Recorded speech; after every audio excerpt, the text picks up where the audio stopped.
साथियों आज इस क्लास में यूपी पुलिस के लिए इंपॉर्टेंट क्वेश्चन आंसर देखेंगे और सामान्य अध्ययन का क्लास आज हम लोग करेंगे। टोटल नंबर ऑफ क्वेश्चंस की बात करें तो 50 क्वेश्चंस रहने वाले हैं आज की इस क्लास में और बिल्कुल सुपर फास्ट क्लास आपको करवाएंगे। यकीन मानिए दोस्तों, इस क्लास से 100% आपको आपके पेपर में प्रश्न देखने को मिलेंगे, क्योंकि ये जो क्वेश्चंस हैं बहुत ही सिलेक्टेड और इंपॉर्टेंट मैंने लिया है आपके एग्जाम के दृष्टिकोण से।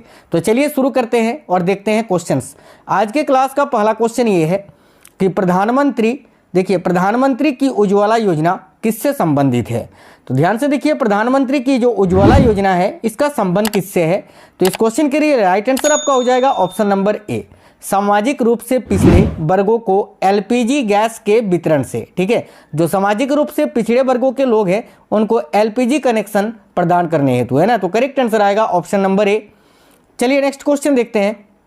देखिए, ग्रीन बैंकिंग का क्या अर्थ होता है, यह क्वेश्चन पूछा जा रहा है। तो ध्यान से देखना, ग्रीन बैंकिंग का अर्थ क्या है। तो करेक्ट आंसर हो जाएगा ऑप्शन नंबर डी। देखिए, पर्यावरण संरक्षण परियोजनाओं का वित्त पोषण करने वाला बैंक, यानी ग्रीन बैंकिंग जो है ये क्या है, जो पर्यावरण संरक्षण परियोजनाओं का वित्त पोषण करने वाला एक प्रकार का ये बैंक होता है। आगे देखिए नेक्स्ट है, वैश्विक खाद्यान्न उत्पादन में अधिकतम योगदान करने वाली 3 फसलें कौन सी हैं। तो देखिए, वैश्विक खाद्यान्न उत्पादन में अधिकतम योगदान करने वाली जो 3 फसलें हैं वो कौन कौन सी हैं। तो करेक्ट आंसर आएगा देखिए गेहूं, चावल व मक्का। तो राइट आएगा साथियों ऑप्शन नंबर डी, याद रखना गेहूं, चावल व मक्का। नेक्स्ट क्वेश्चन देखिए, निम्न में से किस राज्य की सीमा बांग्लादेश से नहीं मिलती है, यानी इनमें से वो कौन सी राज्य है जिसकी सीमा बांग्लादेश के साथ नहीं मिलती है। तो ध्यान से देखिएगा साथियों, बांग्लादेश के साथ तो मिजोरम की सीमा लगती है, त्रिपुरा की भी लगता है और इसके अलावा मेघालय की भी सीमा जो है बांग्लादेश के लगती है, लेकिन मणिपुर राज्य की सीमा ये बांग्लादेश से नहीं लगती है। राइट आंसर आएगा option number C, Manipur. Next question है, दुलहस्ती पावर स्टेशन निम्नलिखित में से किस नदी पर आधारित है या किस नदी पर स्थित है। तो ध्यान से देखिए, दुलहस्ती पावर स्टेशन ये किस नदी पर आधारित है। राइट होगा ऑप्शन नंबर बी, चिनाब नदी पर। नेक्स्ट है, इनमें से कौन एक भारत की सबसे पुरानी तेल शोधन इकाई है। ध्यान दीजिए, इनमें से कौन सी एक भारत की सबसे पुरानी तेल शोधन इकाई है। तो देखिए करेक्ट आएगा डिगबोई, जो कि भारत के असम राज्य में स्थित है, याद रखना। नेक्स्ट क्वेश्चन देखिए, चिपको आंदोलन ये किससे संबंधित है साथियों। तो ध्यान देना, चिपको आंदोलन का संबंध किससे है ये पूछा जा रहा है। तो याद रखना, चिपको आंदोलन ये वन संरक्षण से संबंधित है। राइट आंसर आएगा ऑप्शन नंबर सी, वन संरक्षण। नेक्स्ट है, भारत की 2011 की जनगणना के अनुसार सर्वाधिक जनसंख्या निम्नलिखित नगरीय युग्मों में से किस में दर्शित हुई है। तो देखिएगा, 2011 की जनगणना के अनुसार सर्वाधिक जनसंख्या निम्नलिखित नगरीय युग्मों में से किस में दर्शित हुई है। तो करेक्ट आएगा साथियों मुंबई और दिल्ली में। तो क्या बताओगे आप आंसर, मुंबई और दिल्ली, ऑप्शन नंबर डी। अगला क्वेश्चन है, राष्ट्रीय कृषि अनुसंधान प्रबंधन एकेडमी कहाँ पर अवस्थित है। वेरी इंपॉर्टेंट क्वेश्चन है ये, ध्यान दीजिएगा। राष्ट्रीय कृषि अनुसंधान प्रबंधन एकेडमी जो है ये हैदराबाद में स्थित है। राइट आएगा option number B, Hyderabad, Telangana. देखिए, कौटिल्य द्वारा रचित प्रसिद्ध पुस्तक कौन सी है, यानी कौटिल्य के द्वारा रचित किया गया इनमें से कौन सी पुस्तक है जो कि प्रसिद्ध है। तो देखिए करेक्ट होगा ऑप्शन नंबर ए, अर्थशास्त्र। ये जो अर्थशास्त्र पुस्तक है इसके लेखक कौन है, कौटिल्य है या चाणक्य या विष्णुगुप्त आप बोल सकते हैं, तीनों एक ही व्यक्ति का नाम है। आगे देखिए, डेविस कप का संबंध किस खेल से है, यानी साथियों डेविस कप जो है ये किस खेल में दिया जाता है। तो देखिएगा, डेविस कप का संबंध किस खेल से है। तो देखिए करेक्ट होगा लॉन टेनिस से। राइट आएगा option number B, lawn tennis. अगला है, प्रसिद्ध विकासवादी चार्ल्स डार्विन ने अपनी किस पुस्तक में अपने सिद्धांत का प्रतिपादन किया है। तो प्रसिद्ध विकासवादी जो है चार्ल्स डार्विन, इन्होंने अपनी किस पुस्तक में अपने सिद्धांतों का प्रतिपादन किया है। तो करेक्ट होगा दी ओरिजिन ऑफ स्पीसीज में, यानी राइट आएगा option number B, the origin of species. Next question देखिए, माउंट एवरेस्ट पर चढ़ने वाली प्रथम छिन्न अंग वाली भारतीय महिला कौन है। तो ध्यान दीजिएगा, माउंट एवरेस्ट पर चढ़ने वाली प्रथम महिला तो बछेंद्री पाल है, लेकिन प्रथम छिन्न अंग वाली भारतीय महिला कौन है। तो याद रखना Arunima Sinha, option number A correct हो जाएगा इस क्वेश्चन के लिए, अरुणिमा सिन्हा, याद रखिएगा। देखिए तो नेक्स्ट क्वेश्चन है, अगला क्वेश्चन है, जापान की मुद्रा क्या है। तो साथियों देखिए, जापान देश की मुद्रा क्या है ये पूछा जा रहा है। तो याद रखिए, जापान की मुद्रा जो है वो आपका येन है। ऑप्शन नंबर ए ये इनकरेक्ट आंसर हो जाएगा। अगला है, एक ट्रेन जैसे ही चलना आरंभ करती है उसमें बैठे हुए यात्री का सिर पीछे की ओर झुक जाता है, इसका कारण क्या है साथियों? तो देखिए, एक ट्रेन जैसे ही चलना आरंभ करती है उसमें बैठे हुए यात्री का सिर पीछे की ओर झुक जाता है और इसका कारण है स्थिरता का जड़त्व। ये स्थिरता के जड़त्व के कारण होता है, याद रखना, ऑप्शन नंबर ए। आगे देखिएगा, निम्नलिखित रसायनों में किसका फल पकवन हेतु प्रयोग होता है, यानी इनमें से वो कौन सा रसायन है जिसका प्रयोग फल को पकाने हेतु किया जाता है? तो देखिए, करेक्ट आंसर होगा साथियों इथेफॉन। करेक्ट आएगा ऑप्शन नंबर ए, इथेफॉन, याद रखिएगा। आगे, निम्नलिखित में से किस एक को हास्य गैस कहा जाता है? हास्य गैस यानी हंसाने वाली गैस, लाफिंग गैस। तो लाफिंग गैस का सूत्र होता है N2O, इसको हम बोलते हैं नाइट्रस ऑक्साइड, इसका रासायनिक नाम होता है nitrous oxide. Option number C correct होगा, याद रखना, ये एक प्रमुख ग्रीन हाउस गैस भी है।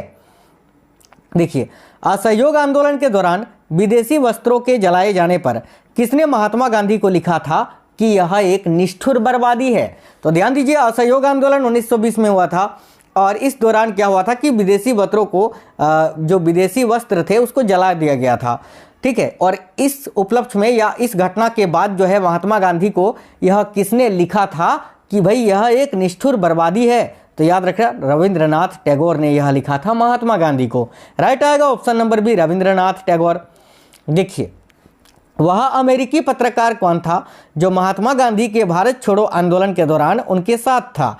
ध्यान दीजिएगा, वह अमेरिकी पत्रकार कौन था जो महात्मा गांधी के भारत छोड़ो आंदोलन के दौरान उनके साथ था? तो देखिएगा, करेक्ट आंसर हो जाएगा लुई फिशर। राइट आएगा option number B, Louis Fischer, याद रखिएगा। आगे देखिए, उस भारतीय का क्या नाम था जिन्होंने तीनों गोलमेज सम्मेलन में भाग लिया था? ध्यान से देखिए, वह कौन से भारतीय थे जिन्होंने तीनों गोलमेज सम्मेलन में भाग लिया था? साथियों, सबसे पहले तो ये याद रखिए कि वह भारतीय थे B.R. अम्बेडकर। और देखिए, तीनों गोलमेज सम्मेलन किस वर्ष हुआ था और कहाँ हुआ था? तो भाई गोलमेज सम्मेलन जो है ना, ये लंदन में हुआ था। पहला हुआ था 1930 में, दूसरा हुआ था 1931 में और तीसरा हुआ था 1932 में, याद रखना। और तीनों में भाग लिया था B.R. अम्बेडकर ने। महात्मा गांधी जी ने ये जो दूसरा वाला है 1931 में, इसमें भाग लिया था, यानी द्वितीय गोलमेज सम्मेलन में गांधी जी ने भाग लिया था, याद रखना। अगला क्वेश्चन है, ब्रिटिश भारत की राजधानी का कलकत्ता से दिल्ली स्थानांतरण किसके काल में क्रियान्वित हुआ था? तो देखिए, करेक्ट होगा लॉर्ड हार्डिंग द्वितीय के समय में। Option number B right answer है। आगे देखिए, भारतीय संविधान में मूल अधिकारों का विचार किस देश के संविधान से लिया गया है? तो साथियों, भारतीय संविधान में जो मूल अधिकार है फंडामेंटल राइट्स, जो कि संविधान के भाग 3 में वर्णित है और अनुच्छेद 12 से 35 में मूल अधिकार के बारे में बताया गया है, इसको किस देश के संविधान से लिया गया है? तो याद रखना, अमेरिका के संविधान से। ऑप्शन नंबर डी करेक्ट होगा। आगे देखिए, मनरेगा कार्यक्रम निम्नलिखित में से भारतीय संविधान के किस अनुच्छेद को लागू करने हेतु लाया गया? तो ध्यान दीजिए, मनरेगा कार्यक्रम निम्नलिखित में से भारतीय संविधान के किस अनुच्छेद को लागू करने हेतु लाया गया? तो देखिए, राइट होगा अनुच्छेद 43 को। Option number A, article 43। आगे देखिए, उत्तर प्रदेश सरकार द्वारा प्रथम उत्तर प्रदेश दिवस किस तिथि को मनाया गया?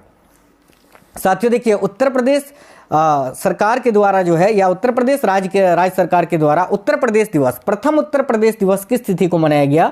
तो करेक्ट आएगा 24 जनवरी 2018 को। इसकी घोषणा हुई थी मई 2017 में और प्रथम उत्तर प्रदेश दिवस ये 24 जनवरी 2018 को मनाया गया था, याद रखिए, ठीक है। और उत्तर प्रदेश का नाम जो है ना, उत्तर प्रदेश कब पड़ा था? तो साथियों 24 जनवरी, याद रखना, 24 जनवरी कब? तो 24 जनवरी 1950 को, ये याद रखना आप लोग, ठीक है। और उत्तर प्रदेश राज्य का गठन कब हुआ था? तो याद रखना, 1 नवंबर 1956 को उत्तर प्रदेश राज्य का गठन हुआ था। दोनों अलग अलग हैं, याद रखना।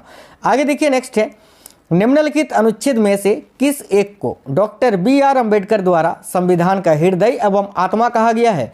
तो ध्यान दीजिए, इनमें से वो कौन सा अनुच्छेद है, ठीक है, जिस अनुच्छेद को डॉक्टर B.R. अम्बेडकर द्वारा भारतीय संविधान का हृदय एवं आत्मा कहा गया है? तो अनुच्छेद 32 को। साथियों, अनुच्छेद 32 जो कि संविधान के उपचारों का अधिकार का बारे में बताता है, संवैधानिक उपचारों का अधिकार है ना, अनुच्छेद 32 जो कि मौलिक अधिकार का एक विषय है। आगे देखिए, विश्व बैंक का मुख्यालय कहाँ पर स्थित है? तो ध्यान से देखिएगा साथियों, विश्व बैंक का मुख्यालय कहाँ है? तो भाई वाशिंगटन DC में है। ऑप्शन नंबर बी करेक्ट आएगा। किसे प्लास्टिक मनी कहा जाता है? तो ध्यान दीजिए, प्लास्टिक मनी इनमें से किसको कहा जाता है? तो क्रेडिट कार्ड को। Option number B credit card. Next है नरसिम्हन। देखिए नरसिम्हन समिति किससे संबंधित है? तो ध्यान से देखिए नरसिम्हन समिति का संबंध किससे है? तो बैंकिंग क्षेत्र में सुधार से। Option number B correct answer हो जाएगा। अगला क्वेश्चन है बंद अर्थव्यवस्था वह अर्थव्यवस्था है जिसमें क्या होता है? तो ध्यान दीजिए साथियों, बंद अर्थव्यवस्था वह अर्थव्यवस्था है जिसमें क्या होता है? तो विदेशी व्यापार इसमें नहीं होता है, ठीक है, यानी आयात निर्यात इंपोर्ट एक्सपोर्ट जो है ये नहीं होता है। तो करेक्ट आएगा ऑप्शन नंबर डी। आगे देखिए सुपर 301 ये क्या है? तो देखिएगा सुपर 301 ये क्या है? तो अमेरिकी व्यापार का एक कानून है, याद रखना, अमेरिकी व्यापार कानून है एक सुपर 301, याद रखना। देखिए भारत में दो अग्रण्य कोयला उत्पादक राज्य कौन से हैं? यानी भारत के कौन से दो राज्य हैं जो कि कोयला के उत्पादन में सबसे आगे हैं? तो एक तो आपका झारखंड है और दूसरा है छत्तीसगढ़, याद रखना ऑप्शन नंबर बी झारखंड और छत्तीसगढ़। अगला है भारत में मिल निर्मित कपड़े का सर्वाधिक उत्पादन प्राप्त होता है किससे? तो ध्यान से देखिए भारत में मिल निर्मित कपड़े का सर्वाधिक उत्पादन ये कहां से प्राप्त होता है? तो राइट होगा ऑप्शन नंबर बी गुजरात से। आगे देखिए विश्व के खनिज तेल का सबसे बड़ा भंडार कहां है? तो भाई ध्यान दीजिएगा विश्व के खनिज तेल का सबसे बड़ा भंडार जो है ये साथियों वेनेजुएला में है और दूसरे नंबर पर आता है सऊदी अरब, याद रखना। आगे देखिए मौसम आधारित फसल बीमा योजना सर्वप्रथम कहां लागू की गई थी? बहुत ही अच्छा क्वेश्चन है, याद रखिए मौसम आधारित फसल बीमा योजना सर्वप्रथम हरियाणा राज्य में लागू की गई थी। तो राइट आंसर आएगा ऑप्शन नंबर ए हरियाणा में। अगला क्वेश्चन है निम्नलिखित में से कौन सा एक वायु प्रदूषण के जैविक सूचक का कार्य करता है? यानी इनमें से कौन सा एक वायु प्रदूषक है जो कि जैविक सूचक का कार्य करता है? तो देखिए लाइकेन, लाइकेन करेक्ट आएगा option number A. Uttar Pradesh में जैन एवं बौद्ध दोनों धर्मों का प्रसिद्ध तीर्थ स्थान कौन सा है? तो ध्यान से देखिए उत्तर प्रदेश में जैन धर्म और बौद्ध धर्म दोनों धर्म का एक प्रसिद्ध तीर्थ स्थान ये उत्तर प्रदेश की किस जगह पर स्थित है? तो याद रखिएगा कौशाम्बी में। यूपी जीके से ये आपका क्वेश्चन है तो कौशाम्बी करेक्ट आएगा।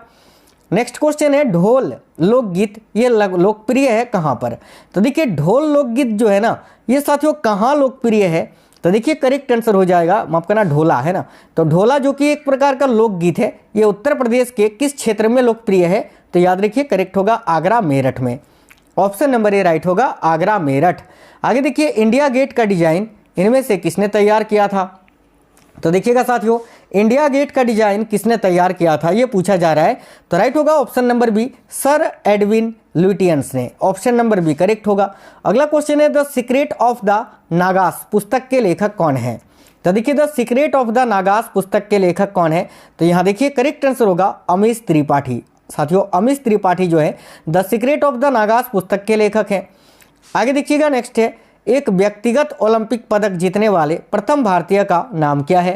तो ध्यान से देखिए एक व्यक्तिगत ओलंपिक पदक को जीतने वाले प्रथम भारतीय कौन थे? तो के.डी. जाधव। साथियों ये वेरी इंपॉर्टेंट क्वेश्चन है, याद रखिएगा के.डी. जाधव।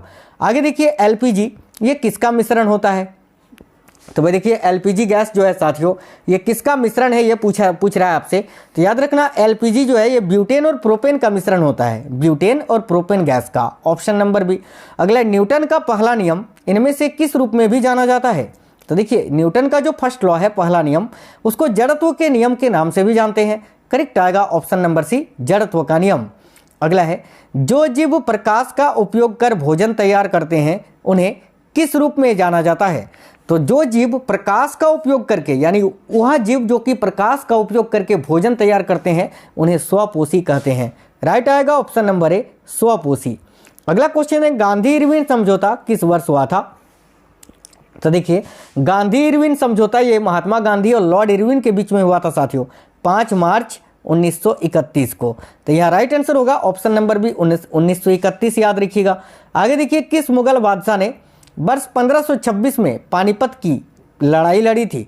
तो वह पानीपत का पहला ही युद्ध है जो कि 1526 में हुआ था। इस युद्ध में बाबर ने इब्राहिम लोदी को हराकर मुगल वंश की स्थापना की थी। तो करेक्ट आएगा ऑप्शन नंबर ए बाबर ने।